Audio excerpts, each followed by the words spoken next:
I got the call from William Hartley on Tuesday morning, just as I was walking into my office building in downtown Chicago. My phone buzzed in my pocket, and I almost let it go to voicemail. I had a client meeting in 20 minutes and still needed to review the quarterly projections. "Marcus Brennan speaking," I said, wedging the phone between my ear and shoulder while juggling my laptop bag and coffee. "Mr. Brennan, this is William Hartley. I'm an attorney in Oak Ridge, Kansas." The voice on the other end sounded elderly, with a slight tremor. "I'm calling regarding your uncle, Theodore Brennan."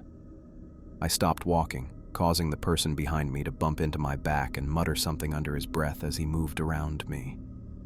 "What about him?" I asked, moving to the side of the lobby. "I'm sorry to inform you that your uncle passed away last Thursday. Heart attack, according to the medical examiner.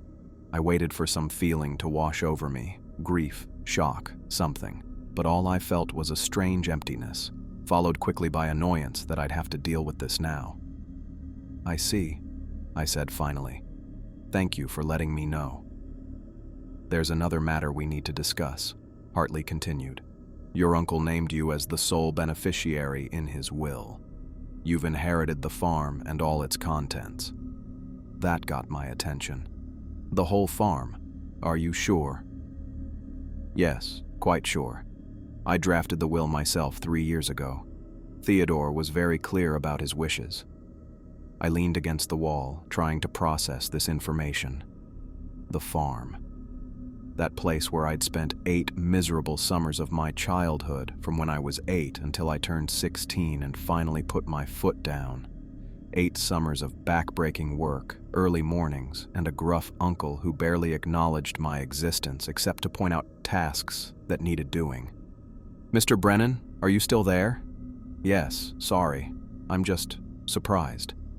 "Understandably so. There are some matters that require your attention relatively soon. The property taxes are coming due next month, and there are decisions to be made about the livestock and equipment." "Livestock? He still had animals?" "Just a few chickens, I believe. The neighbors have been feeding them since his passing." I glanced at my watch. My meeting would start in 15 minutes, and I already knew I wouldn't be able to focus on balance sheets and tax deductions now. "Mr. Hartley, I'll need to call you back. When would be a good time?" We arranged to speak again that afternoon, and I went through my meeting on autopilot, my mind stuck on the unexpected inheritance and what it meant. By lunch, I'd made up my mind. I called Hartley back and told him I'd drive out to Kansas the next day. "I'll just need to sign whatever paperwork is necessary to put the property on the market," I explained. "Of course, I can recommend a very competent local real estate agent. Patricia Coleman knows the area well and has sold several farms in recent years." "Perfect. Could you ask her to meet me at the property the day after tomorrow?" After hanging up, I called my boss and requested emergency personal leave, citing a family death. He was understanding enough, and I had plenty of unused vacation days.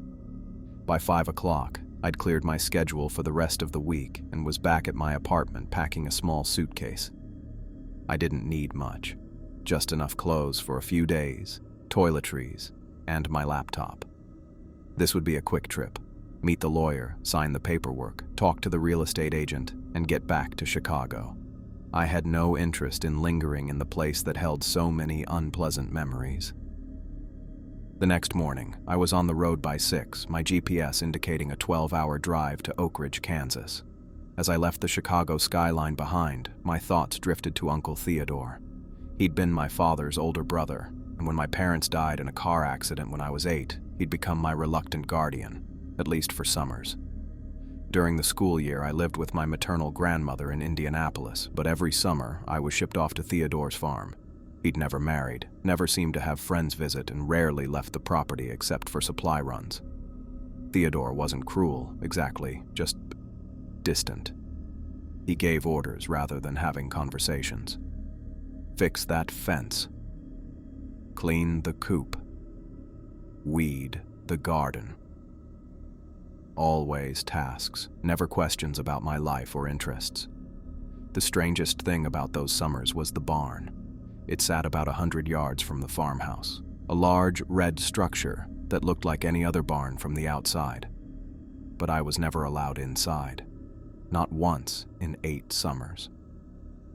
The barn is off limits, Theodore had told me my first day on the farm. Always. No exceptions. When I'd asked why, he'd fixed me with a hard stare. Because I said so, and because there's dangerous equipment in there that could hurt you. As I got older, I'd grown more curious, but Theodore was vigilant. The barn door stayed padlocked, and he always kept the key with him. Once, when I was 14, I'd tried to peek through a crack in the wooden slats, but Theodore had caught me and sent me to weed the entire vegetable garden as punishment. What had he been hiding in there? Farm equipment seemed unlikely. He used his tractor and tools out in the open. Maybe he'd been growing marijuana or cooking meth. It seemed far-fetched for someone as straight-laced as my uncle, but people contained multitudes, as they say. The hours passed, and I stopped only for gas, fast food, and bathroom breaks. The landscape gradually changed, from urban sprawl to suburbs to the endless flat expanse of the Midwest. By late afternoon, I was driving through the familiar rural roads of eastern Kansas, the memory of those summers growing stronger with each mile. I reached Oak Ridge around 5, stopped at the small motel where I'd booked a room, and dropped off my suitcase. The sun was starting to lower in the sky as I drove the final 10 miles to Theodore's farm. The property looked even more run down than I remembered. The white farmhouse needed paint, its wooden siding gray and peeling in places. The fields that had once grown corn and wheat were overgrown with weeds and wild grasses. As I pulled up the long gravel driveway, I noticed the barn in the distance, its red paint faded to a dull rust color. I parked in front of the house and sat in my car for a moment, taking it all in. This place had never felt like home, yet here I was, its owner. The irony wasn't lost on me. Stepping out of the car, I stretched my legs and breathed in the country air. It smelled of dirt and grass and the coming evening. The sun hung low on the horizon, casting long shadows across the property. In the distance, I could hear the faint clucking of chickens. I walked up to the front porch, its wooden steps creaking under my weight. The front door was locked, but I found the spare key right where it had always been, under a flower pot by the door. Some things never changed. The inside of the house was dim and dusty. I used my phone's flashlight to navigate through the familiar rooms. The living room contained the same worn furniture, a sagging couch, a recliner with the stuffing coming out, and an ancient television that probably still had rabbit ears hidden behind it. The kitchen was equally unchanged, with its old refrigerator humming loudly and the same chipped plates stacked in the open cabinets. I made my way down the hall to Theodore's bedroom. It felt invasive to enter his private space, but I was curious. The room was Spartan, a single bed with a thin blanket, a wooden dresser, and a nightstand with a reading lamp and a Bible. No photographs, no personal mementos, nothing that gave any insight into the man who had lived here. I opened the dresser drawers and found neatly folded clothes, all practical and worn. The closet contained work boots, a Sunday suit that looked decades old, and a few flannel shirts hanging on wire hangers. Nothing of value, nothing personal. As I walked back through the house, I felt relieved that I'd booked a motel room instead of planning to stay here. The place felt empty and sad, like its owner had been just passing through rather than living a life. Back outside, I noticed something I hadn't seen when I arrived. The padlock that had always secured the barn door was lying in the dirt, broken. The door itself was slightly ajar, a sliver of darkness visible between the wooden slats. I stood still, staring at the barn. For 8 summers, that building had been forbidden territory, its contents a mystery that had fueled my teenage imagination. Now, with Theodore gone and the lock broken, there was nothing stopping me from finally seeing what was inside. The sun had nearly set, casting the farm in twilight shadows. Common sense told me to wait until morning, when I'd have better light. But after all these years, curiosity pulled at me like a physical force. I found myself walking toward the barn, my phone's flashlight cutting a weak beam through the growing darkness. I pushed the barn door open, wincing at the loud creak that broke the evening silence. The smell hit me first, not hay and livestock, but something chemical, almost metallic. My phone's flashlight beam cut through the darkness, revealing a space that looked nothing like the barn I remembered from childhood. "What the hell?" I whispered. Where there should have been stalls and farm equipment, strange machinery lined the walls. Metal tubes connected glass chambers in complex arrangements. Copper wiring snaked between components, leading to control panels studded with unlabeled switches and dials. This wasn't a barn. It was some kind of laboratory. I stepped further inside, my shoes clicking against concrete instead of the wooden floor I expected. The beam of light caught dust particles floating in the air, making them look like tiny stars in the darkness. I moved carefully, afraid of touching anything. A large workbench stood against the far wall. I walked toward it, keeping my light trained on the surface. It was covered with tools I didn't recognize, oddly shaped implements with specialized ends, not the wrenches and hammers you'd expect in a farm building. Notebooks were stacked in neat piles, their pages filled with Theodore's cramped handwriting. I picked one up, flipping through diagrams and chemical formulas that made no sense to me. "Uncle Theodore, what were you doing out here?" My light caught something unexpected, a bookshelf. I moved closer, running my finger along the spines. Books on chemistry, metallurgy, and biology filled the shelves. Advanced textbooks, research journals, and scientific papers, not the reading material of a simple farmer. I pulled one out, a heavy volume on molecular structures, and let it fall open. The margins were filled with Theodore's notes, cross-references to other books, and calculations. I replaced the book and continued exploring, turning in a slow circle. That's when I saw it, a central table with something that caught and reflected my light even from across the room. I walked closer, drawn to the gleam. A gold bar sat in the middle of the table, about the size of a paperback book. It shone with a rich, warm luster even in my weak flashlight beam. I stared at it, understanding clicking into place. This was how Theodore had paid his property taxes all these years, while the farm produced almost nothing. My reclusive uncle had a secret stash of gold. "No wonder you kept this place locked up," I said, reaching for the bar. It was heavier than I expected. My fingers wrapped around the cool metal, lifting it from the table. The weight shifted unexpectedly in my grip. My fingers slipped, and before I could adjust my hold, the bar tumbled from my hands. It hit the concrete floor with a sharp crack that echoed through the barn. But instead of the dull thud I expected, or maybe a dent in the soft metal, the gold bar shattered like an eggshell. Pieces skittered across the floor, revealing something inside.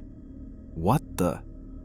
In the center of the broken gold shell lay a translucent, amber-colored substance about the size of a golf ball. It pulsed with its own light, a soft glow that seemed to come from within. I crouched down, bringing my face closer to examine it. The substance moved, not like a liquid flowing, but with purpose, like something alive. I watched, frozen in place, as it extended a part of itself toward the nearest fragment of gold shell. When it touched the metal, the gold seemed to dissolve, absorbed into the amber mass. The creature, because I now knew that's what it was, grew slightly larger. "Oh God," I whispered, scrambling backward. The thing continued moving, reaching for another piece of gold. Each fragment it touched was absorbed, and with each absorption it grew. The pulsing light inside it beat faster, like a heart rate increasing. Panic gripped me. Whatever this was, Theodore had kept it locked away for a reason, and I had just set it free. I looked around frantically for something to contain it. My eyes landed on a hammer hanging from the workbench. I grabbed it and rushed back to where the creature was now the size of a tennis ball, still consuming gold fragments. Without thinking, I brought the hammer down hard on the pulsing mass. Instead of crushing it, the hammer split the creature into two separate pieces. Each new piece glowed with the same amber light, pulsed with the same rhythm, and immediately began seeking out more gold. "No, no, no," I said, backing away. I watched in horror as the two pieces found separate fragments of gold shell. They grew independently, becoming distinct entities. But when their paths crossed and they touched each other, they merged seamlessly back into one larger mass. The creature, now nearly the size of a softball, had consumed almost all the visible gold fragments. Its glow had intensified, and its movements seemed more deliberate. It began to move toward the workbench, where I now noticed more gold items tucked among the tools. I stood rooted to the spot, my mind racing with the implications of what I was seeing. This wasn't just some strange science experiment. This was something else entirely. Something alive, something that fed on gold, something that could split apart and reform at will. And I had just unleashed it. I lunged for the gas can sitting next to the workbench. My fingers closed around its handle, the plastic warm from sitting in the summer heat all day. The weight told me it was nearly full. Theodore must have been planning to fuel up his tractor or whatever other equipment he kept around here. The creature had grown to the size of a basketball now, its golden amber surface pulsing with an internal light as it moved with alarming purpose toward the machinery along the wall. Each piece of gold it absorbed made it bigger, stronger. "No, no, no," I muttered, unscrewing the cap with trembling fingers. I began splashing gasoline across the concrete floor, the sharp chemical smell burning my nostrils and making my eyes water. The liquid splashed against the workbench, soaking the notebooks and tools. I backed toward the door, creating a trail behind me, sloshing fuel over the strange equipment, the bookshelf, everything. The creature paused, as if sensing the danger. Its surface rippled, catching the light from my phone's flashlight in a way that made it look almost aware. I reached the barn door, my back pressed against the weathered wood. The gas can was nearly empty now. I dropped it and fumbled in my pocket for my lighter, the one I kept despite quitting smoking 3 years ago. My fingers were slick with sweat and gasoline as I pulled it out. "Sorry, Uncle Theodore," I said, though I wasn't sure why I was apologizing. For releasing this thing, for destroying his life's work, for not visiting before he died. I flicked the lighter. The flame looked tiny and insignificant against the darkness of the barn. I hesitated for just a second, watching the creature pulse and grow. Then I tossed the lighter onto the gasoline trail. The flame caught with a soft whoomp that quickly became a roar. Fire raced across the concrete floor toward the center of the barn, following the path I'd created. The creature seemed to recoil as the flames approached. I didn't wait to see more. I turned and ran, stumbling over the uneven ground toward my car. The heat pushed at my back as the fire spread faster than I'd expected, consuming the dry wood of the old structure. My hands shook so badly I dropped my keys twice before managing to jam them into the ignition. The engine started with a roar that couldn't match the crackling inferno behind me. I slammed the car into reverse, tires spinning in the dirt, before catching.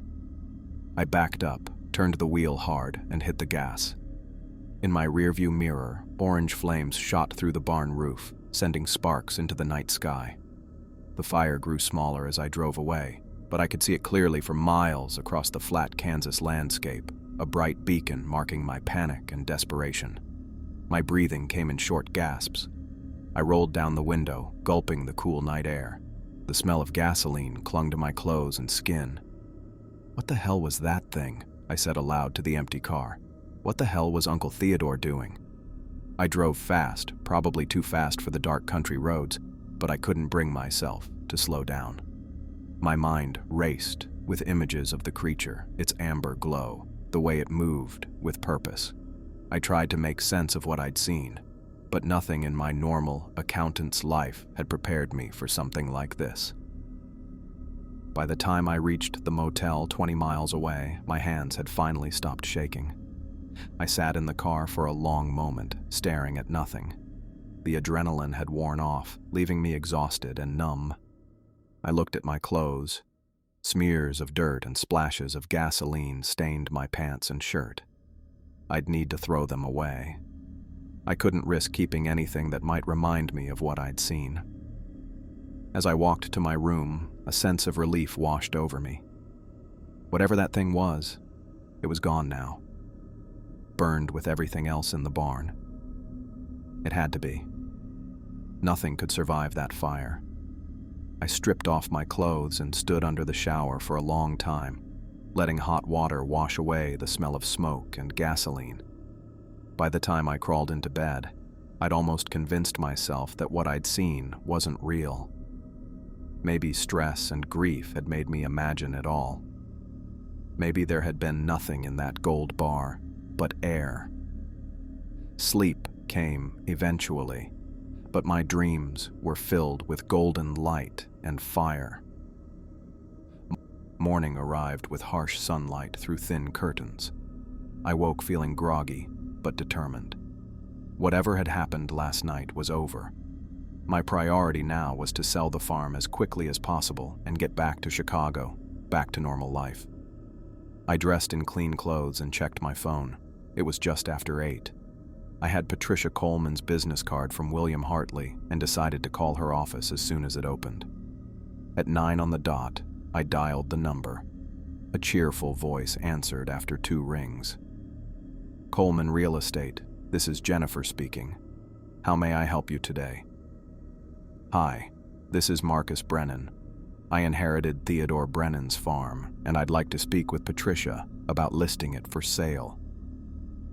Oh yes, Mr. Brennan. Ms. Coleman mentioned you might be calling. She actually has an opening this morning if you'd like to come in. Would 10:30 work for you? I agreed to the time, got the office address, and hung up. After a quick breakfast at the diner next to the motel, I drove into town, finding the real estate office easily on Oak Ridge's small main street. Coleman Real Estate occupied a brick storefront with large windows displaying property listings. The bell above the door jingled as I walked in. A young blonde woman sat at a reception desk, her hair pulled back in a neat bun. She looked up with a bright smile. Mr. Brennan, I'm Jennifer Walsh. Ms. Coleman is expecting you. Let me show you to her office. She led me down a short hallway to a door marked Patricia Coleman, Broker. Jennifer knocked once before opening it. Ms. Coleman, Mr. Brennan is here for his appointment. Patricia Coleman stood up from behind her desk and extended her hand. She was a sturdy woman with auburn hair pulled back in a practical ponytail, dressed in a blazer over a simple blouse. Mr. Brennan, it's nice to meet you. Please, have a seat. I sat in one of the chairs facing her desk as Jennifer closed the door behind her. I understand you're interested in selling your uncle's property, Patricia said, pulling a folder from a drawer. I knew Theodore. Not well, but we'd see each other around town occasionally. I'm sorry for your loss. Thank you, I said automatically. And yes, I'd like to sell the property as quickly as possible. I need to get back to Chicago. Patricia nodded, but I caught a slight frown before she smoothed her expression. The property has good potential, but I should warn you that a quick sale might mean accepting a lower price. The farmhouse needs significant work, and rural properties like this can take time to find the right buyer. I understand. I'm willing to price it below market value if that speeds things up. Now her frown was unmistakable. Mr. Brennan, I appreciate your position, but I'd be remiss if I didn't advise you to consider your options carefully. That land has been in your family for generations. I'm aware of that, I said, trying to keep the edge from my voice, but I have a life and career in Chicago. I can't maintain a farm in Kansas. Of course, she said, her tone professional but disappointed. Let me go over some paperwork with you. We'll need to discuss listing price, commission structure, and how you want to handle showing since you won't be local. As Patricia pulled out forms and began explaining them, I found my mind drifting back to the barn. Had I overreacted? Maybe I should have tried to contain that thing instead of burning everything down. But how? I'd panicked, and now all evidence of whatever Theodore had been doing was gone. Mr. Brennan? Patricia was looking at me expectantly. Sorry, what was that? I asked if you'd like me to arrange for someone to clear out your uncle's personal belongings, or if you'll be handling that yourself. Before I could answer, there was a knock at the door, and Jennifer poked her head in. I'm sorry to interrupt, but there's a call for Mr. Brennan. It's William Hartley, and he says it's important. Patricia gestured to the phone on her desk. You can take it here. Line 2. I picked up the receiver and pressed the blinking button. This is Marcus Brennan. Marcus, it's William Hartley. His voice sounded thin through the phone. I need to see you as soon as possible. There's something your uncle left for you that I was instructed to give you only after you'd visited the farm. What is it? A letter. Theodore was very specific about the timing. He wanted you to see the farm first. My stomach tightened. I'll come right now. I hung up and turned to Patricia. I'm sorry, but I need to go. Can we continue this later? She looked surprised, but nodded. Of course. Should we reschedule for tomorrow? I'll call you, I said, already standing up. Thank you for your time. I drove to Hartley's office with my mind racing. What could be in that letter? Did Theodore know I would find that thing in the barn? Was that why he'd left specific instructions? The law office was only a few blocks away. I parked haphazardly and hurried inside. The receptionist recognized me and waved me straight through Ronksausch.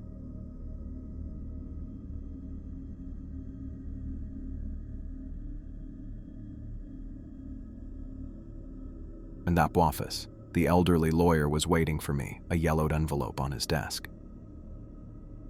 Marcus, thank you for coming so quickly. He picked up the envelope with his thin fingers. Theodore left this with explicit instructions that it was to be given to you only after you had visited the farm. He handed me the envelope. My name was written on the front in faded blue ink, the handwriting cramped, but legible. Did he say anything else about it? I asked, turning the envelope over in my hands. William shook his head. Only that it was important you read it after seeing the farm for yourself. Thank you, I said. Do you mind if I gestured to the waiting area visible through the open door. Of course, take your time. I walked out to the small waiting room and sat in one of the chairs. The envelope felt strangely heavy in my hands. With a deep breath, I tore it open and pulled out several sheets of paper covered in the same cramped handwriting. The letter began with words I wasn't prepared for. Marcus, if you're reading this, then I'm dead and you've seen what I've been hiding in the barn. I'm sorry. I unfolded the pages with trembling hands, my eyes racing over Uncle Theodore's cramped handwriting. The paper felt thin between my fingers, worn at the creases as if he'd written this years ago and reread it countless times before sealing it away. I took a deep breath and continued reading. 15 years ago, I found something in the North Field. It wasn't a meteor like I first thought. It was a pod, small, about the size of a baseball, and golden. It fell from the sky during that meteor shower back in August. I should have called someone. The government, scientists, anybody. But I didn't. I was curious. My stomach tightened as I turned to the next page. Inside was something else. Not from here. A life form based on silicon instead of carbon. It consumes gold. Needs it to survive. At first I thought it was harmless. Beautiful, even. But then I saw what it could do. How it could split itself and regenerate from even the smallest piece. One fragment, Marcus. That's all it takes. I looked up from the letter, the words swimming before my eyes. Uncle Theodore had found an alien, an actual alien life form, and he'd kept it hidden in that barn for 15 years.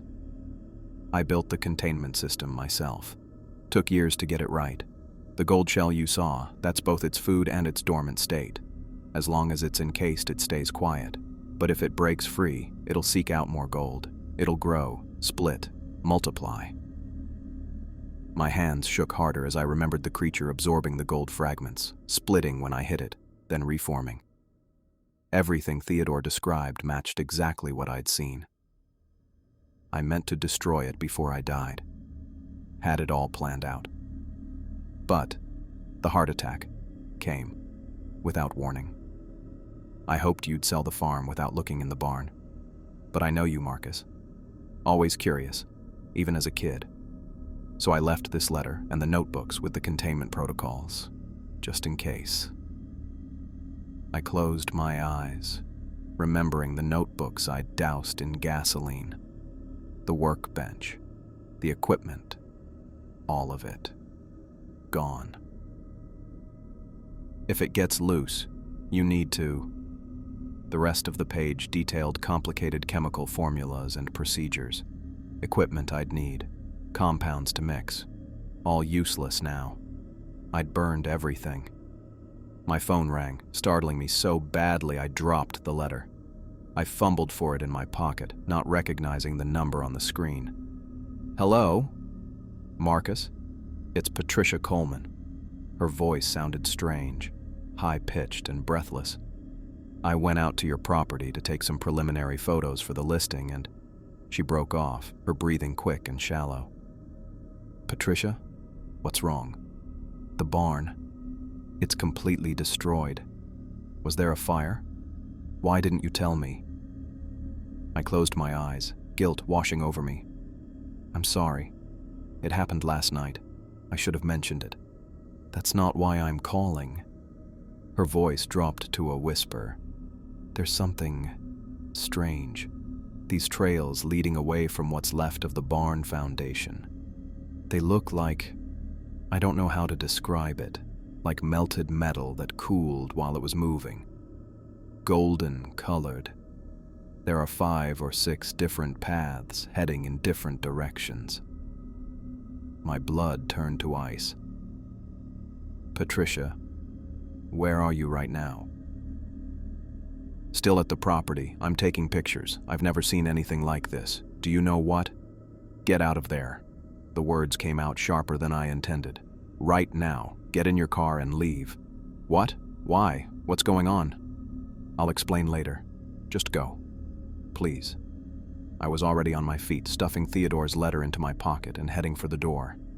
I'm on my way there now. I hung up before she could ask more questions and rushed out of the lawyer's office, barely acknowledging the receptionist's goodbye. My mind raced as I climbed into my car. 5 or 6 golden trails. The creature had survived the fire. Not just survived. It had split into multiple pieces.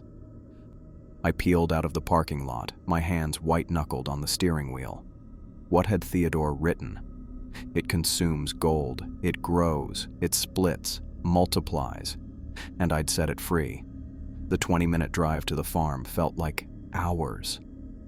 I kept picturing those golden trails Patricia described, imagining the creatures now, moving across the landscape, searching, growing. I'd burned the notebooks with the containment protocols. The specialized equipment was gone. I had no way to stop what I'd unleashed. My phone rang again as I turned onto the county road leading to the farm. Patricia's number. Are you okay? Did you leave? I asked immediately. Yes, I'm in my car now, she said, her voice calmer but still tense. Marcus, what is that stuff? It looks almost alive. I swallowed hard. I'll be there in 5 minutes. Just stay in your car. Don't touch anything. You're scaring me. Good. You should be scared.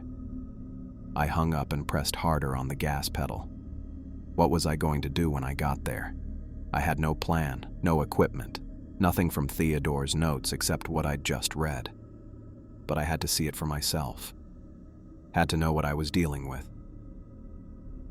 As the farm came into view, I saw Patricia's red SUV parked near what remained of the barn, just a blackened concrete foundation and a few charred support beams jutting up like broken teeth.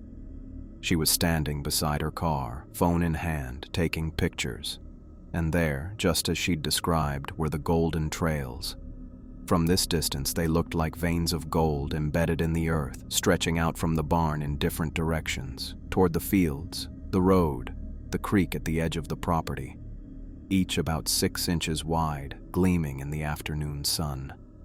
I'd released something I couldn't control, couldn't contain, and couldn't understand, and now I was driving straight toward it.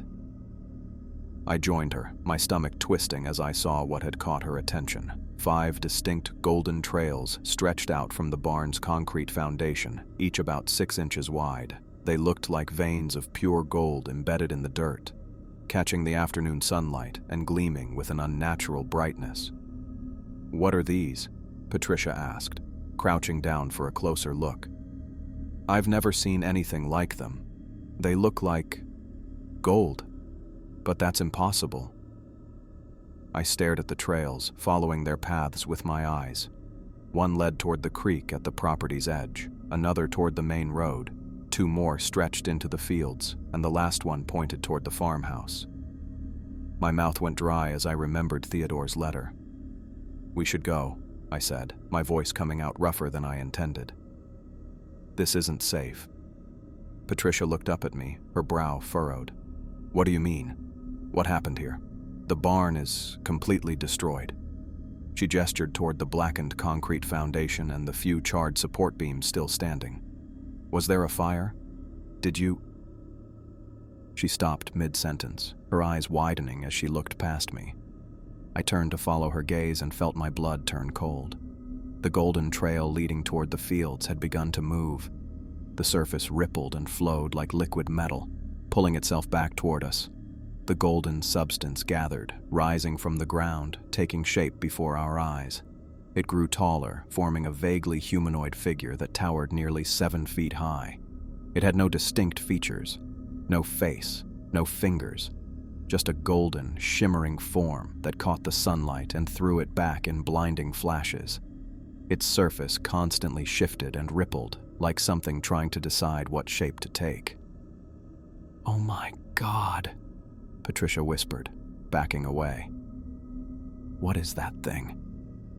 The creature took a step toward us, then another. Each movement was fluid yet deliberate, as if it was learning how to walk with each step. It moved with increasing confidence, coming straight for us. Patricia screamed and ran toward her car. "Marcus, run!" she yelled over her shoulder. I couldn't move at first, frozen in place as the golden figure approached. It was exactly as Theodore had described in his letter, an alien life form that consumed gold and could take any shape, and I had set it free. The creature picked up speed, moving toward me with purpose. That broke my trance. I turned and ran for my car, fumbling with my keys as I sprinted across the gravel. I heard a strange liquid sound behind me, like water rushing through pipes. I glanced back and saw the creature moving faster than seemed possible, covering ground with long, gliding strides. I reached my car and yanked the door open, throwing myself inside. My hands shook as I jammed the key into the ignition. The engine roared to life just as the creature reached the back of my car. I slammed the car into drive and hit the gas. The tires spun in the dirt before catching, and the car lurched forward. In my rearview mirror, I saw a golden appendage stretch out from the creature's body, reaching for my car. It extended impossibly long, like taffy being pulled, almost touching my back bumper before snapping back to the main mass. My car fishtailed onto the main road, and I pushed the accelerator to the floor. The speedometer climbed past 60, 70, 80 as I put distance between myself and the farm. In the mirror, I watched the golden figure turn away from me. It oriented itself toward Patricia's SUV as she drove in the opposite direction, kicking up dust as she sped away. I gripped the steering wheel so hard my knuckles turned white. I didn't slow down for miles, constantly checking my mirror to make sure nothing was following me. My mind raced with the implications of what I'd just seen. The creature hadn't been destroyed in the fire. It had escaped, split into multiple parts, and was now loose, and one of them had just tried to catch me. I drove straight through the afternoon and into the evening, stopping only for gas and to use the bathroom, Each time I pulled over, I looked nervously over my shoulder, half expecting to see a golden figure approaching in the distance. Night fell as I crossed the state line into Missouri. I kept driving, pushing through my exhaustion, determined to put as much distance as possible between myself and what I'd unleashed. The highway lights blurred as I continued east, my thoughts a jumble of guilt and fear. I had burned Theodore's notebooks, destroyed his equipment, the very things he'd used to contain the creature for 15 years, and now it was free, growing, possibly multiplying. I reached Chicago just after midnight, the familiar skyline offering no comfort as I pulled into my apartment building's parking garage. I sat in my car for several minutes, trying to process everything that had happened. The farm, Uncle Theodore's legacy, the inheritance, none of it mattered anymore. I couldn't sell the property now. I couldn't imagine any real estate agent showing the place with those things moving around. The thought of anyone else encountering the creature made me sick to my stomach. I climbed out of my car and headed for my apartment, knowing I was abandoning the farm and everything it contained. But I had no choice.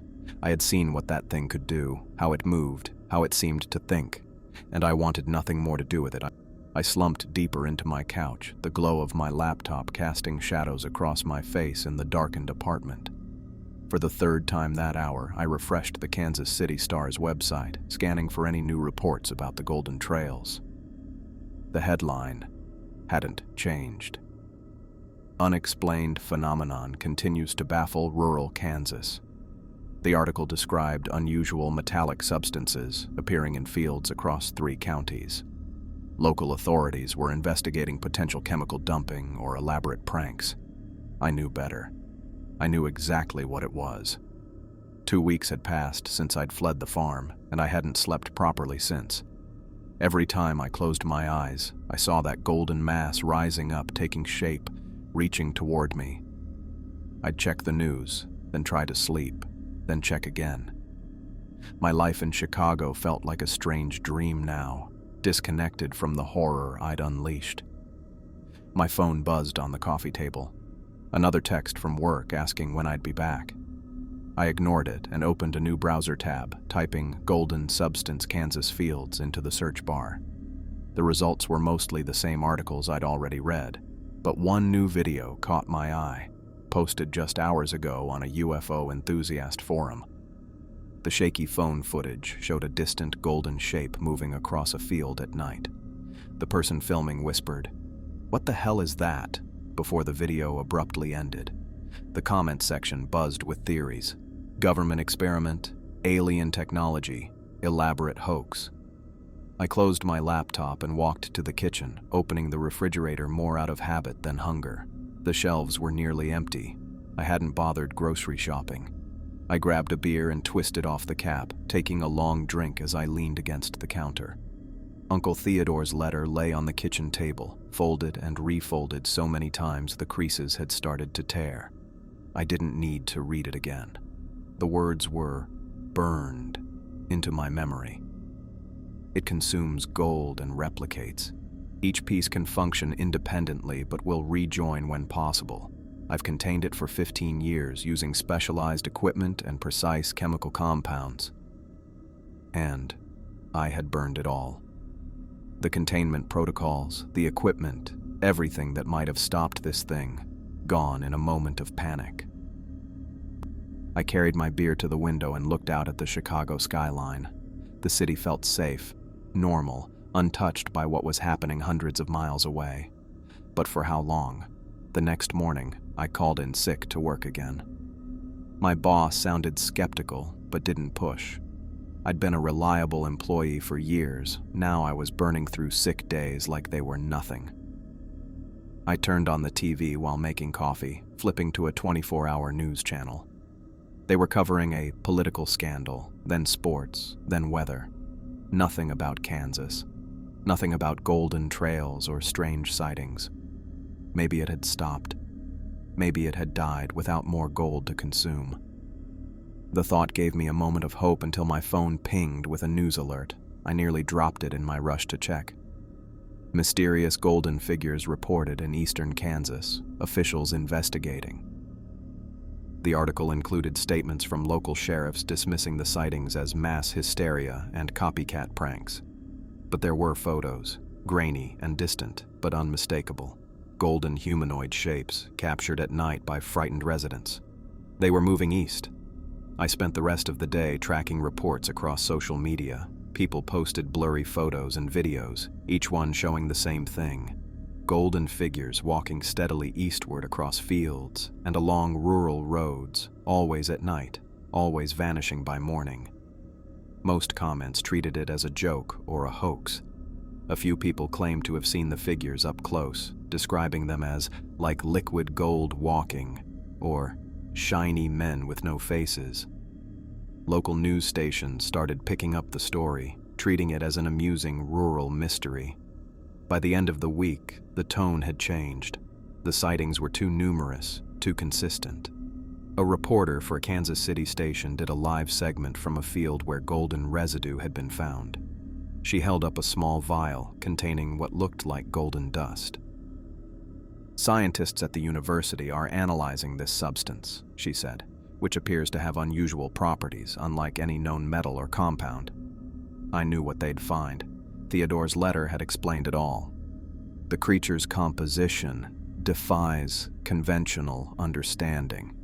It appears metallic, but is actually a silicon-based life form with unique properties.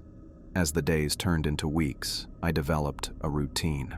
Wake up, check the news, go to work, check the news during lunch, come home, check the news until I fell asleep. I started mapping the sightings using a paper map of Kansas that I'd pinned to my wall. Each reported sighting got a red dot. The pattern was clear. A steady movement eastward, spreading outward like a fan. I stopped answering calls from friends. I barely spoke at work. My whole existence narrowed to tracking this thing, this creature I'd set loose on the world. Then came the breakthrough that changed everything. A photographer named David Lynch had been camping in a field near the Kansas-Missouri border, hoping to capture images of the phenomenon. What he got was far more than anyone had seen before. The video, shot on professional equipment with night vision capabilities, showed a golden figure walking slowly through a wheat field. Unlike the blurry distance shots from before, this was clear, steady footage. The figure moved with purpose, its surface rippling like liquid gold in the moonlight. At one point, it paused and seemed to look directly at the camera before continuing on its path. The video went viral instantly. News networks played it on loop. Scientists appeared on talk shows, offering theories, a new type of robot, an elaborate hoax, a previously unknown natural phenomenon. I watched Lynch being interviewed on a morning show, describing his encounter. "I've been tracking these sightings for weeks," he said, his eyes bright with excitement. "I knew if I was patient enough, I'd catch one. What you see in that video is something completely new to science. It moves with intelligence, with purpose." The host asked if he was afraid. "At first, yes," Lynch admitted, "but it showed no aggression. It just kept walking east. I followed it for about a mile before it disappeared into a wooded area." What Lynch didn't know, what no one knew except me, was that the creature wasn't just walking. It was searching for gold, for ways to replicate, for opportunities to grow. Theodore's letter had been explicit. If it escapes containment, it will seek out gold deposits, jewelry, anything containing the element. It consumes the gold and uses it to replicate. The growth is exponential. 2 months after my escape from the farm, the government finally acknowledged the situation. The Department of Defense issued a statement confirming they were investigating unusual material manifestations in Kansas and Missouri. They established a research team and urged the public to report sightings, but not to approach the phenomenon. By then, the scattered figures had begun to coalesce. Reports came in of larger golden masses, some the size of cars, moving through rural areas. Satellite images showed golden patches spreading across fields and forests. 3 months after I'd fled the farm, I stood at my apartment window, watching the Chicago skyline as the sun set. The TV played behind me, a special report on what they were now calling the Kansas phenomenon. The military has established a containment perimeter around what scientists are describing as a new form of life, the reporter said. The golden mass now covers several square miles and continues to grow. Residents within a 50-mile radius have been evacuated as a precaution. The camera showed aerial footage of a massive golden expanse shimmering in the sunlight. Military vehicles surrounded it, tiny in comparison. Soldiers in hazmat suits collected samples from the edges, while others set up barricades and monitoring equipment. While scientists struggle to understand this unprecedented life form, religious groups have begun to gather near the containment zone, some proclaiming the phenomenon as divine judgment, others as a miraculous sign. I turned away from the window, unable to watch anymore. I picked up Theodore's letter from the coffee table, reading the final paragraphs again. I've contained it for 15 years, knowing that one day it might escape. I couldn't destroy it. Every attempt only caused it to split and multiply. All I could do was keep it isolated, study it, and develop methods to contain it. I'm sorry I'm leaving this burden to you, but there was no one else. Now I understood. All those summers on the farm, when Theodore had been distant and demanding, he'd been carrying this weight alone. The locked barn, his insistence on routine, his isolation from neighbors. It all made sense now. He hadn't been a bitter old man. He'd been a guardian, protecting everyone from something beyond human understanding. And I had destroyed it all in a moment of panic. The news continued in the background, experts debating the nature of the phenomenon, politicians promising action, religious leaders offering interpretations. None of them knew what I knew. None of them understood what was coming. I sank onto the couch, Theodore's letter clutched in my hand, and watched as the world tried to make sense of something that defied comprehension. The burden my uncle had carried for 15 years was now horrifyingly clear, and I had failed to carry it for even a single day. I stared at the ceiling of my apartment, counting the cracks for the 100th time, 4 in the corner above the TV, 2 near the light fixture, one long one that looked like a river on a map. The blue glow from my laptop painted shadows across the walls as another news report played. The golden substance has now spread across 5 counties in eastern Kansas, the reporter said, her voice too calm for the words she spoke. Military personnel have established a 10-mile perimeter around the affected area. I sat up and rubbed my eyes. The clock on my nightstand read 3:15 in the morning. I hadn't slept more than 2 hours at a stretch in weeks. Every time I closed my eyes, I saw that golden mass rising up from the dirt of my uncle's farm, taking shape, reaching out, reaching for me. My fingers hovered over the keyboard, refreshing the news page again. A new satellite image appeared showing a golden stain spreading across the Kansas landscape like spilled paint. It had grown since yesterday. The article mentioned that 3 more towns had been evacuated. Because of me. I clicked another link. A video showed people loading belongings into cars, children clutching stuffed animals, families looking back at homes they might never see again. An old man refused to leave his farm, shouting at National Guard troops who tried to escort him to safety, just like Theodore would have done. I closed the laptop, but the darkness made it worse. In the quiet, my mind filled with images of what I'd done. I'd burned the barn. I'd destroyed the equipment.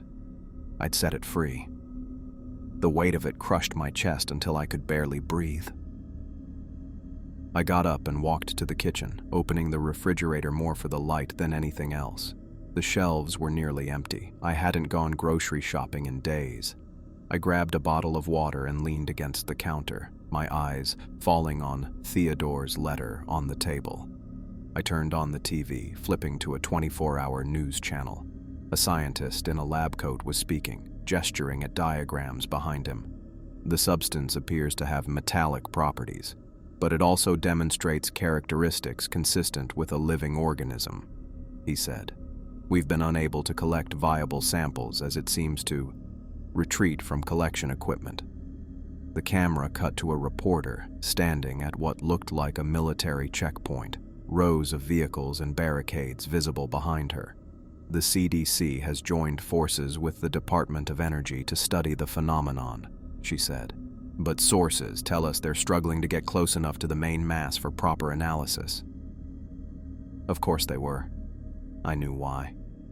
The creature wasn't just avoiding them, it was learning, adapting, growing stronger with every piece of gold it consumed. I picked up my phone, scrolling to a number I'd found online. The Department of Homeland Security had established a hotline for information about the Kansas phenomenon. My thumb hovered over the call button. I could tell them everything. About Theodore's letter, about the barn, about what I'd seen. But then what? Best case scenario, they'd think I was crazy. Worst case, they'd connect me to the fire, to the destroyed barn, to the release of the creature. They'd want to know why I hadn't come forward sooner. They'd want to know why I'd run. I put the phone down. What could I even say? Hello. I accidentally released an alien life form that eats gold and can split itself into multiple pieces. Oh, and by the way, I burned all the research my uncle had collected over 15 years that might have helped contain it. They'd lock me up.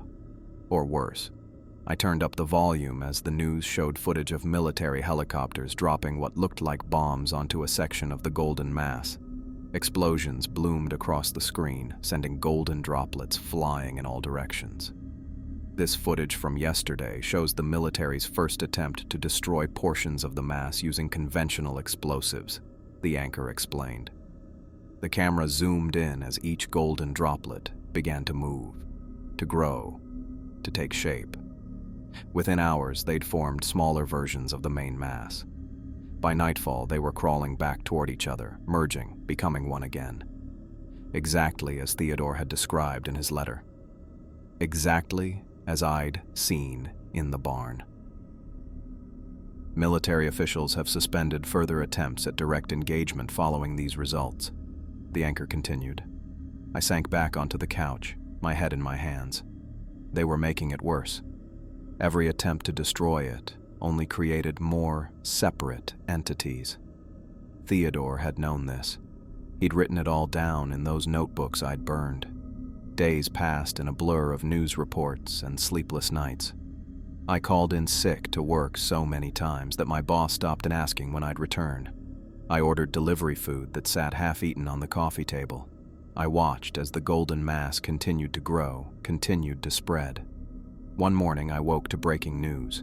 The president was addressing the nation from the Oval Office, his face grim. "My fellow Americans," he began, "I want to address the ongoing situation in Kansas. After consulting with our top scientists and military advisors, I have authorized the establishment of a permanent exclusion zone around the affected areas." Permanent. The word hit me like a physical blow. We have evacuated all residents within a 50-mile radius and will continue to monitor the phenomenon. I want to assure the American people that we are bringing every resource to bear on understanding and containing this unprecedented situation. Understanding. Containing. Empty words. They had no idea what they were dealing with. The camera cut to footage of military vehicles forming blockades on highways. Tanks positioning themselves in fields. Armed soldiers patrolling perimeters. All useless. The news showed interviews with evacuated residents, scientists offering theories, religious leaders claiming it was the end times. Everyone had an opinion, no one had answers, no one except me. I walked to the window of my apartment, looking out at the Chicago skyline. People moved along the streets below, going about their lives, unaware of what was coming. The creature was still hundreds of miles away, but it was growing, spreading. How long before the exclusion zone expanded? How long before more towns were evacuated?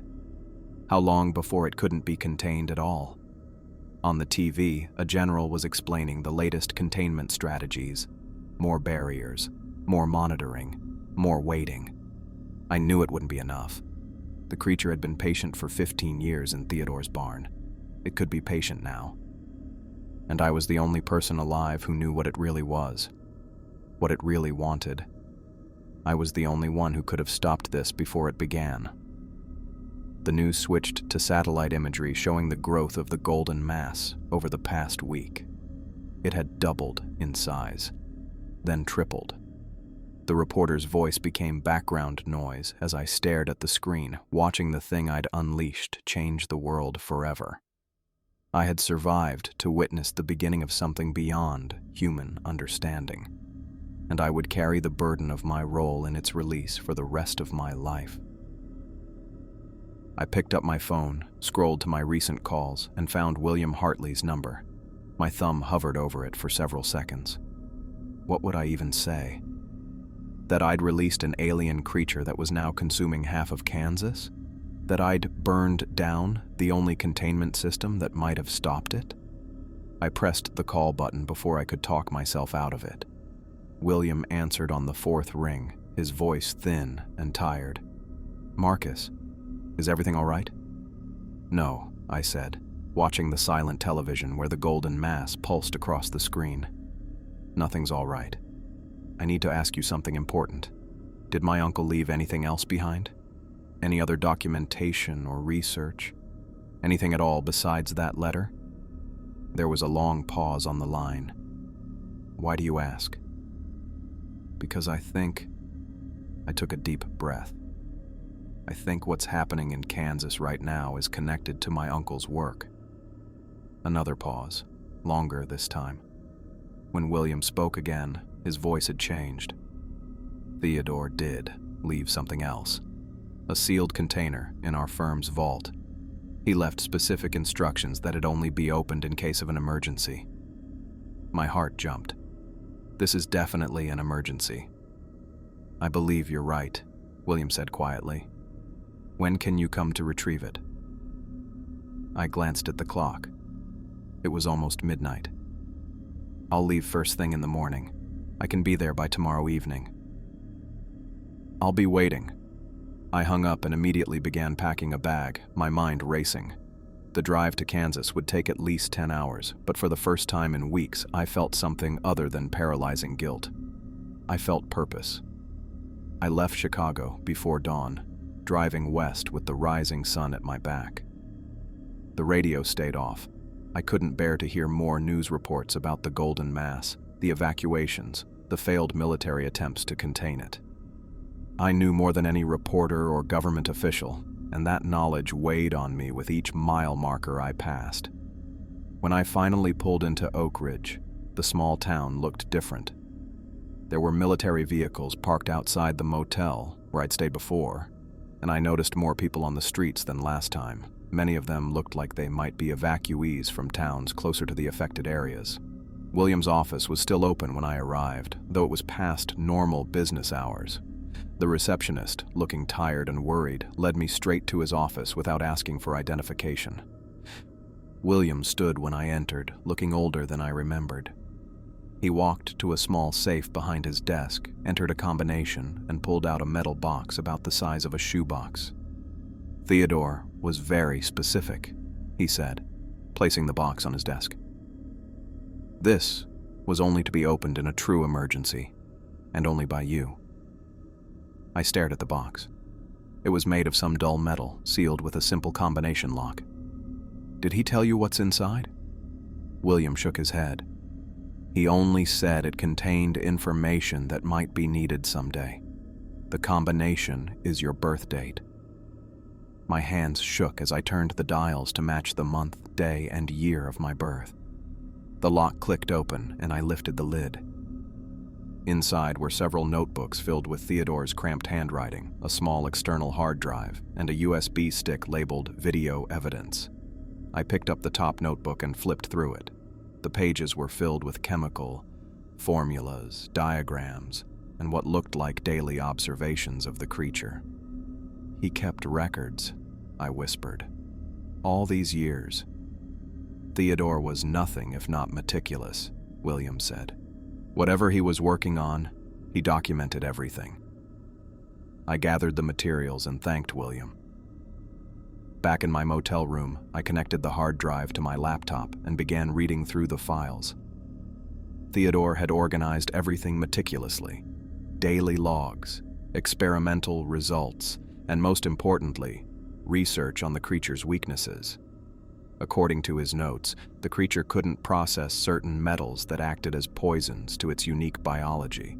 Lead, in particular, when combined with specific chemical compounds Theodore had developed, could force the creature to form protective shells around itself, shells that could then be gathered and contained. The USB stick contained video recordings of Theodore's experiments. I watched, fascinated and horrified, as he demonstrated how small samples of the creature reacted to different substances. In one video, he applied a lead-based compound to a golden blob the size of a golf ball. The creature immediately hardened, forming a shell around itself that Theodore then picked up with tongs and placed in a sealed container. By morning, I had read through most of the notebooks and watched all the videos. Theodore had spent 15 years studying the creature, developing containment protocols, and preparing for the worst-case scenario, the very scenario I had created. I needed help understanding some of the more complex chemical formulas. After a quick search online, I found that the nearest university with a strong metallurgy department was about 2 hours away. I called ahead and managed to secure a meeting with Dr. Elaine Chen, a professor specializing in rare metal compounds. Dr. Chen was a small woman with sharp eyes and a no-nonsense attitude. She looked at me skeptically when I entered her office, but became increasingly interested as I showed her Theodore's formulas. "These are fascinating compounds," she said, adjusting her glasses as she studied the notebooks. "Your uncle was clearly a brilliant chemist. But what exactly are you hoping to do with these?" I hesitated, then decided on a partial truth. "There's a substance that's been discovered that's causing problems. My uncle found a way to neutralize it, but I need help understanding exactly how his solution works." Dr. Chen raised an eyebrow, but didn't press further. For the next few hours, she helped me understand the formulas, explaining how the compounds would work together and what would be needed to produce them in large quantities. "Whatever this substance is," she said as we finished, "your uncle found a very elegant solution for containing it. The lead compound creates a reaction that forces rapid oxidation, essentially making the substance create its own prison." I closed the notebook. "Would you be willing to help me take this to the military? They need to know this information." Dr. Chen studied my face for a long moment. "This is about the Kansas phenomenon, isn't it?" I nodded slowly. "I thought so." She gathered the papers into a neat stack. "In that case, we should leave immediately. I have a colleague who works with the Army Corps of Engineers. He might be able to get us through the perimeter." We drove together toward the containment zone that had been established around the affected area. Military checkpoints had been set up on all major highways, turning away civilian traffic. Dr. Chen made several calls during our drive, and by the time we reached the final checkpoint, someone was waiting for us. Major Robert Dawson was a stocky man with close-cropped gray hair and deep lines around his eyes. He examined Theodore's notebooks with obvious skepticism. "You're telling me your uncle knew about this thing before it appeared?" he asked, looking up at me sharply. "He discovered a small sample of it years ago," I said, sticking as close to the truth as I dared. "He spent years studying it and developing ways to contain it. And you just happened to find these notes right when we need them most." His voice dripped with suspicion. I pulled out my laptop and played one of Theodore's videos.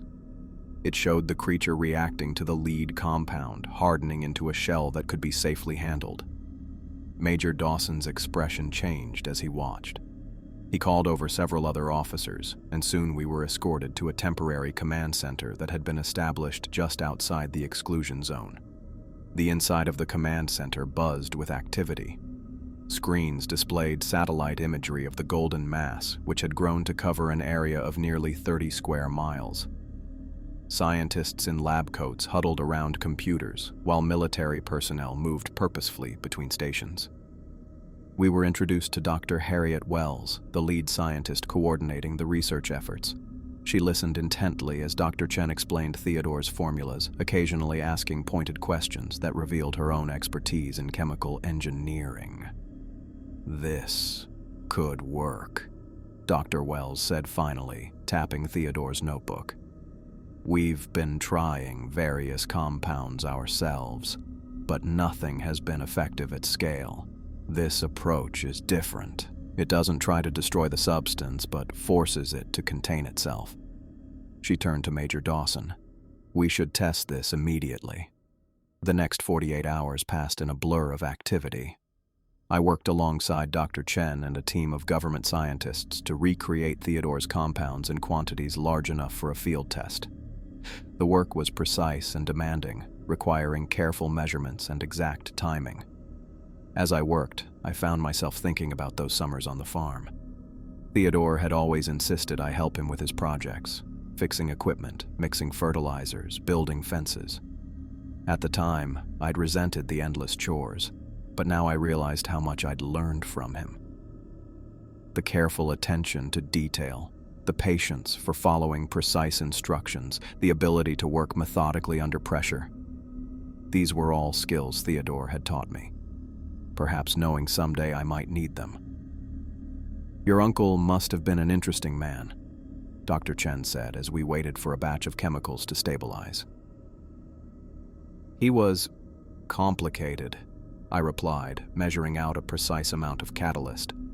I always thought he was just being strict and unfriendly, but now I wonder if he was carrying this burden all along. The field test was conducted the following morning. A small drone was equipped with a sprayer containing our compound and sent to the edge of the golden mass. We watched from a safe distance as the drone approached the pulsing substance and released a fine mist over a section about 10 feet square. The effect was immediate and dramatic. The golden mass seemed to recoil, then began to harden, forming a crust that quickly spread across the treated area. Within minutes, the section had turned from a flowing, pulsing entity to a brittle, metallic shell. "It works," Dr. Wells breathed, watching through binoculars. "It actually works." Major Dawson wasted no time. Within hours, a full-scale operation was planned. Military aircraft would be equipped with sprayers to deliver the compound over the entire affected area, while ground teams would be ready to collect the hardened remains. I found myself in the unexpected position of expert consultant, explaining Theodore's notes to military officials and scientists. They listened with growing respect as I detailed the creature's properties and behaviors, drawing on both Theodore's research and my own observations. "How did your uncle discover all this?" one general asked during a briefing. "He was always experimenting," I said carefully. "When he found this substance, he recognized the potential danger and dedicated himself to studying it. As the operation was prepared, I was given access to the command center's resources. I spent hours reviewing satellite imagery of the golden mass, helping identify what Theodore's notes called central nodes, areas where the creature appeared to concentrate its mass and intelligence. "These are the points we need to target first," I explained, marking several locations on the map. "According to my uncle's research, disrupting these nodes will make the rest of the mass more vulnerable to the compound." The night before the operation was set to begin, I sat alone in the temporary quarters I'd been assigned, looking through Theodore's notebooks again. I found a personal entry near the back of one book, written in a less formal style than his research notes. "I worry what will happen when I'm gone. This thing isn't just a scientific curiosity. It's intelligent in ways we can't understand. I've managed to contain it for now, but I know it's always looking for a way out. Marcus might be the only one who can carry on this work if something happens to me. I've tried to teach him what he'll need to know, though he doesn't understand why. Maybe someday he will." I closed the notebook, feeling a connection to Theodore I'd never experienced before. He hadn't been cruel or distant during those summers. He'd been preparing me, teaching me skills he thought I might need someday. He'd been right. The operation began at dawn. I stood in the command center, watching the screens as military aircraft approached the golden mass. The lead-based compound, produced overnight in massive quantities following Theodore's formula, was loaded into specialized sprayers. "First wave approaching target," a controller announced, preparing to deploy compound. I watched the screens, holding my breath as the aircraft released clouds of the compound over the central nodes we'd identified. Now we would see if Theodore's methods would work at scale, if his 15 years of solitary research would save us from the disaster I had caused. I stood behind a wall of bulletproof glass, my hands pressed against the cool surface as I watched the military aircraft move into position. The command center buzzed with activity, technicians monitoring screens, officers barking orders into headsets, the constant hum of equipment. On the main display, thermal imaging showed the golden mass spread across the Kansas landscape like a living stain.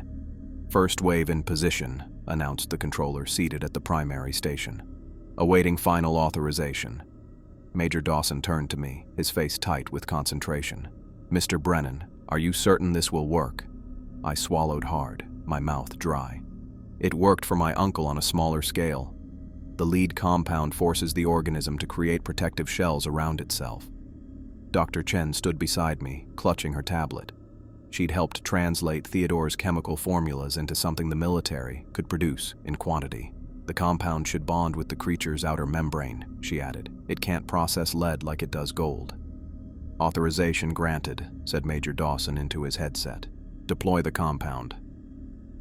On the screens, I watched the aircraft release clouds of the lead-based mixture.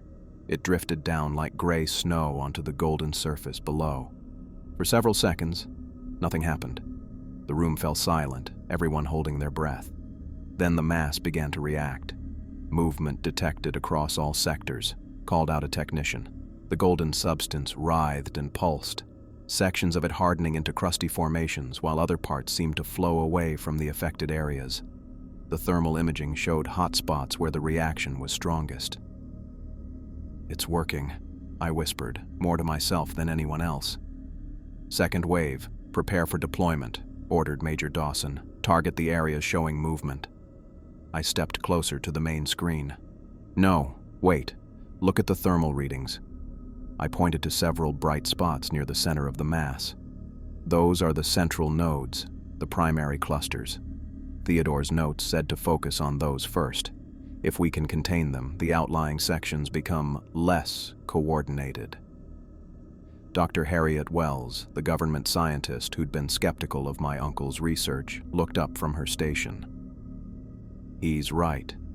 The thermal patterns suggest those are control points." Major Dawson nodded. "Redirect second wave to target the indicated coordinates." The aircraft adjusted their flight paths, releasing more of the compound directly over the hotspots I'd identified. The reaction was immediate and violent. The golden mass convulsed, parts of it hardening into brittle shells, while other sections tried to escape. "It's splitting up," said Dr. Chen, pointing to the screen. "Just like your uncle documented." I pulled Theodore's notebook from my pocket, flipping to the pages where he'd sketched the creature's defensive behavior. This is exactly what he described. When threatened, it fragments to protect itself. We need to track every piece. "Deploy ground teams with containment units," ordered Major Dawson. "Dr. Wells, coordinate with satellite imaging to identify all fragments." The next hours passed in a blur of activity. I stayed at the command center, guiding the operation based on Theodore's notes. When questions arose about the creature's behavior, I found myself translating my uncle's cramped handwriting, explaining his observations and theories. As night fell, the operation continued under floodlights. Military personnel in hazmat suits gathered the hardened shells, sealing them in lead-lined containers. Each time they secured a fragment, I felt a small measure of relief. "You should get some rest," Dr. Chen said, touching my shoulder. "You've been at this for 15 hours straight." I shook my head. "I can't. Not until we've contained every piece." "Your uncle spent 15 years studying this thing," she reminded me. "You can't finish it all in one day." "I know, but he didn't have an army helping him." Major Dawson approached with 2 cups of coffee, handing one to me. "Dr. Wells says we've contained approximately 60% of the mass. The compound is working exactly as predicted." I took a sip of the bitter coffee. What about the pieces that escaped the initial deployment? We're tracking them. Smaller fragments are moving northeast, but they're slowing down. The compound appears to affect them even at a distance. I nodded, remembering Theodore's notes. They're connected somehow. What affects one part eventually affects the whole. For 3 days, I barely slept. I dozed in chairs, woke up to check readings, and continued providing guidance based on Theodore's research. Dr. Chen stayed with me, helping interpret the more complex chemical aspects of the notes. The military set up a cot in a side room of the command center, but I used it only for brief naps. On the morning of the 4th day, Major Dawson found me staring at the screens, my eyes burning from lack of sleep. "We've contained 98% of the identified mass," he said. "Ground teams are securing the final fragments now." I rubbed my face. "What about the remaining 2%? Thermal imaging shows no active signatures. The compound has neutralized any remaining traces." Dr. Wells joined us, looking as tired as I felt. "We want to keep several samples for research. The scientific potential here is..." "No," I cut her off. "Every fragment needs to be sealed and secured. No exceptions." Her expression hardened. "Mr. Brennan, with all due respect, this is a scientific discovery of unprecedented significance. Controlled study could her." "Did you read my uncle's notes about adaptation?" I asked, pulling out the notebook and flipping to the relevant pages. "The organism learns. It evolves. Each time Theodore thought he had it contained, it found new ways to escape or resist.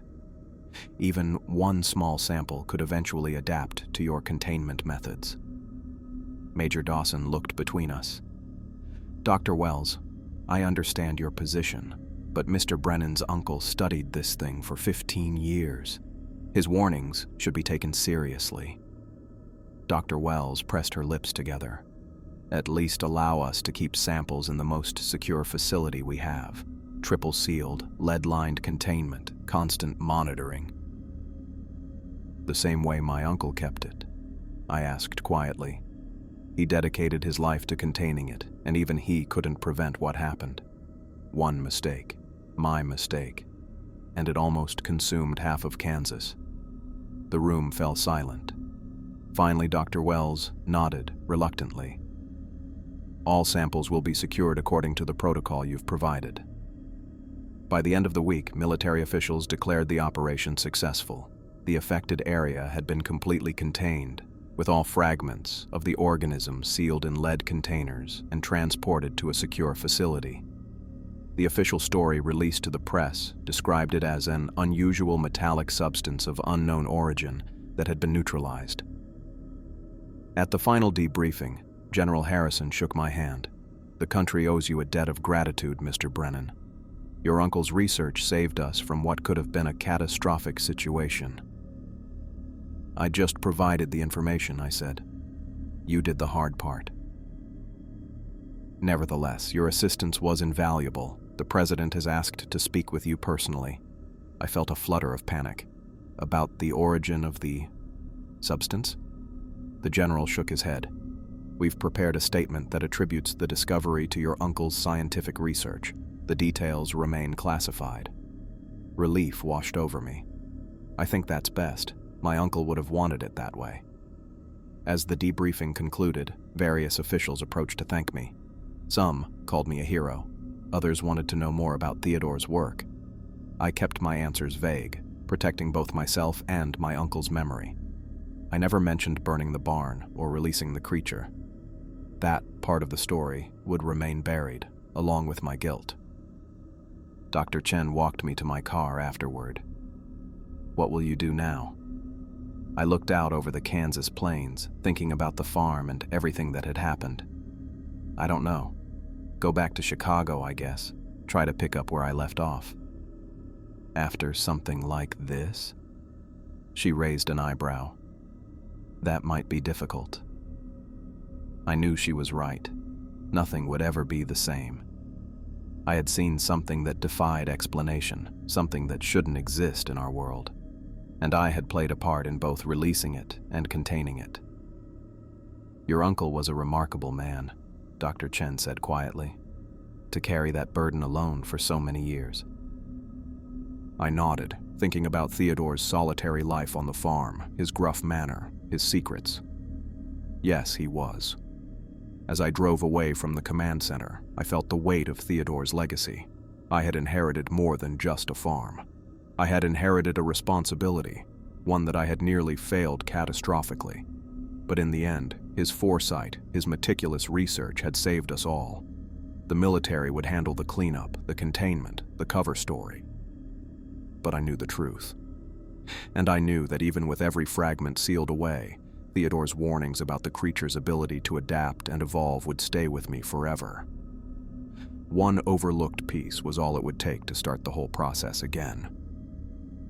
I drove down the long gravel road toward Theodore's farm, my tires kicking up dust that caught the morning light. The military checkpoint that had blocked this road for weeks was gone now, replaced by a simple orange sign warning about restricted access. They'd given me special clearance to come back, a courtesy for the man who'd helped contain what the official reports now called the Kansas anomaly. As I rounded the final bend, I almost didn't recognize the place. Where fields of wheat had once stretched toward the horizon, there were now vast patches of raw earth, excavated, tested, and sanitized by teams in hazmat suits. The soil had been turned over repeatedly, creating an alien landscape of ridges and depressions that looked nothing like farmland. The farmhouse was gone. Just gone. In its place sat a flat concrete pad, the foundation the only evidence the structure had ever existed. The military had demolished it as a precaution after finding microscopic traces of the golden substance in the floorboards. They hadn't taken chances. I couldn't blame them. I parked near where the driveway used to end and stepped out into the cool autumn air. My shoes crunched on gravel as I walked toward the spot where the barn had stood. Nothing remained, not even the foundation.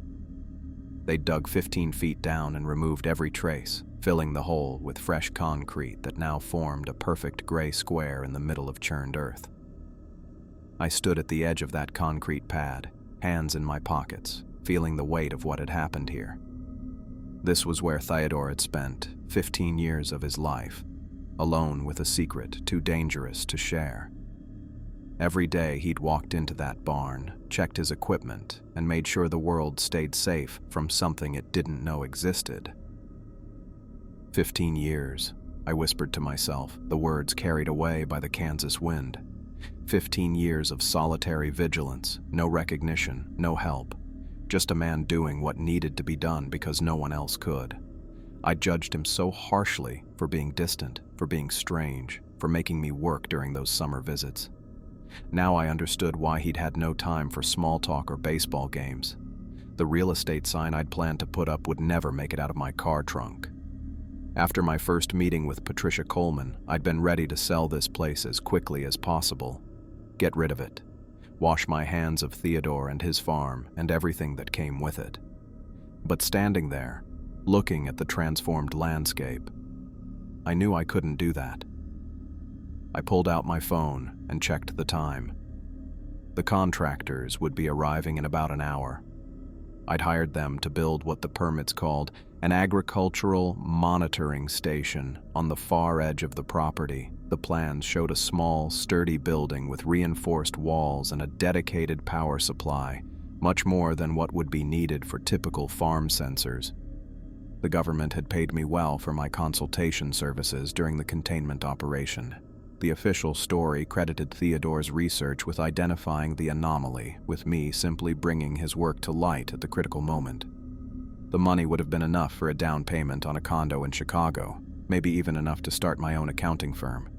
Instead, I was spending a good chunk of it here, on equipment that most people would find strange for an unused farm. Sensors designed to detect the unique energy signature the creature had emitted, calibrated based on Theodore's notes and the military's more advanced readings during the containment.